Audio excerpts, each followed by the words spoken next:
Welcome back to STO's Par 3 Shootout, presented by Cleveland Construction on an absolutely gorgeous day at beautiful Lakewood Country Club in Westlake, Ohio. We welcome you back, almost underway, but before we tee it up at number 3, a look at the rules.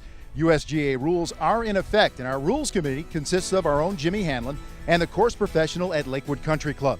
We will go by stroke play and use the total aggregate from the 4 par 3 holes, and that will determine our winner.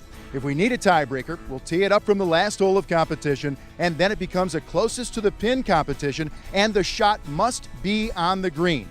And finally, today's winner will advance to the championship at Beachmont Country Club.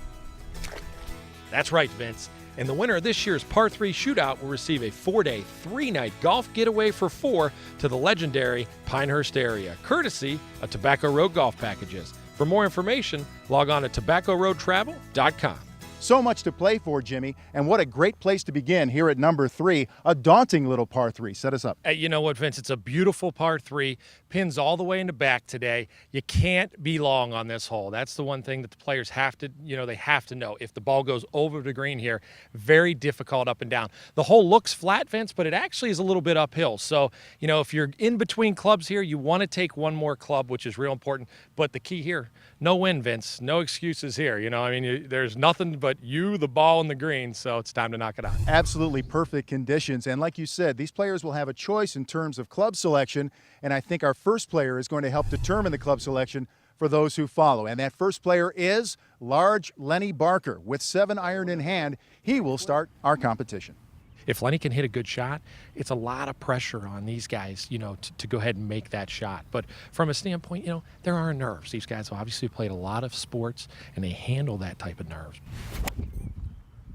Well, we have a ball in the air. And as Bobby D described it, it was nice and high. Maybe not quite enough club, little short, but made pretty good contact there, Vince. He'll be fine. The only thing I was worried about was not hitting the worm burner off the first, especially I was the first one up. I didn't want to kill any worms right away. Which brings up our second contestant, Tom Hecker. And Tom will go to school and see what Lenny did at that point. Or maybe you don't go to school. Well, just like Elvis Kerback last year at Sandridge. This is Tom's home course, so he has a little home course advantage here. Let's see if he can take advantage of it right out of the gate. Oh. Uh-oh. Tried to fade it. Wow, he hit it solid, though. Tom made a good move at it, pulled it a little bit. Got caught up in the trees over there, but a lot of green. I tell you, Vince, believe it or not, it's better to miss it over there than it would be to hit it long on the hole today. Oh, man, that hurt, too. Did you say that hurt? Yeah. I'm already injured on the first hole. We're good. I played at an early age. I used to play a lot. My father took me out when I was really young, and I think I started playing when I was around 6. And I played a lot when I was young. I played when I was in high school and growing up. And but then once I got into the NFL, the times I got to play kind of diminished a little bit. Now the former Notre Dame All-American Frank Stamms. Jimmy, what would you tell an amateur contestant at this point, just to try to relax? You don't do this all the time. You're not trying to steer the ball. Just go out there and make a good, easy swing. Well, I think what most amateurs do, Vince, is they try to get it over with as fast as possible because they're uncomfortable. Take your time. You walk through it. Breathe. Frank Stamps with about a 7-iron. Looks pretty good there. Turn. Grab some green. That looks like it caught the right side of the green real solid. Easy stroke right there. I think we know who the sandbagger is now. Whoa. Wow. And when I was a kid, my close friend of my dad's, actually my godfather, Dick Pitts, owned a golf course out in Brimfield, Ohio. And our spring break was to go out there and pick up the sticks that fell down through the winter. And we'd do that in the morning, and then 1 o'clock, he said, okay, go ahead and, play golf. And my brother and I, we didn't know what we were doing, but we were swinging a club. It made all the difference in the world. And then through the course of the years, I watched people swing, picked up some tips here and there, and tried to refine my game. Matt Underwood, he's played in last year's Par 3 Shootout, so he knows what it's all about. Well, the thing about Matt is, and I saw some of that show last year, he is a grinder and a battler. He's got a 6-iron here, and he hits a pretty good shot. Maybe hit a little behind it, but he looks like he's hit enough club. Get over that trap. Okay, Matt, good shot. Oh, he'll take on that. the right side of the green, happy, and they're all happy that the hole's over.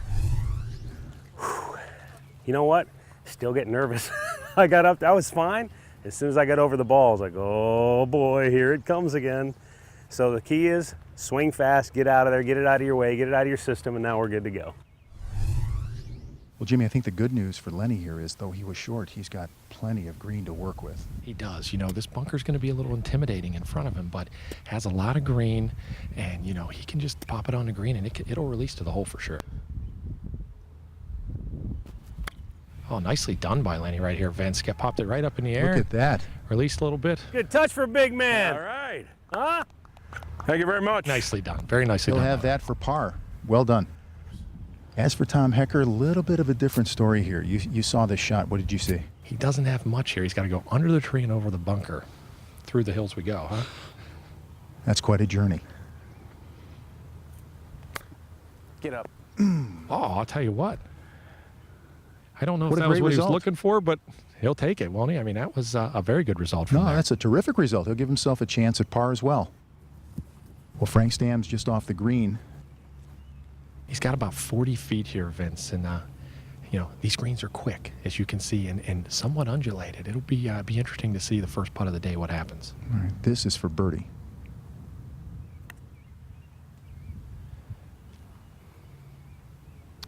It looked like he had really good speed. He hit it nice and solid, Vince, but it rushed by. So here's Matt Underwood for his birdie. The only player to reach the green on this first hole.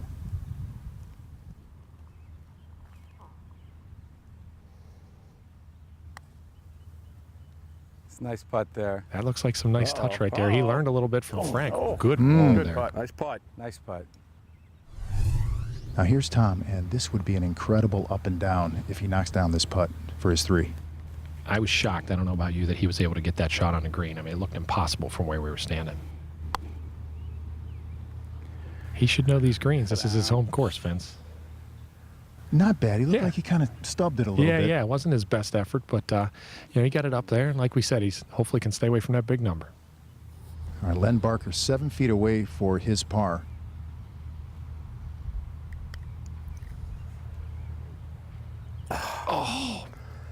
Finish it off, all right? Man, it looked like he had a good stroke there. Nice and short stroke there. You know what? He made 4, though. He didn't hit the best tee shot there, and he only made bogey. Kept himself in it. That was a good job by Lenny. Now Frank Stams, and that first putt looks so good on its way, but he kind of got it well past the hole here, so he has some work to do. And that's is that a little downhill? How is this going to break? It is. You know what? It looks to be a little downhill, and looks like Lenny's fell off to the right a little bit there. So it could be fast, though. Lenny did a good job controlling his speed. Oh, nice putt. Huh? How about that? Nice job, Frank. I didn't think that wanted to go in for a while there. Thank you. You know, it could be your day when those things happen like that. That's the way to do it. Get your 3 and run. And now this should be an easy tap in for bogey for Tom. Nice job. Well, Matt Underwood, he's kind of the Rocco Mediate of this group, a real grinder, a guy that never quits, very intense, yet can work the crowd. Oh, I went to fantasy camp with Matt, and he wants to win everything that he is involved in, including this. Very nicely done. Nice par by Matt. So we have 2 pars and 2 bogeys after our first hole. Hole number 3.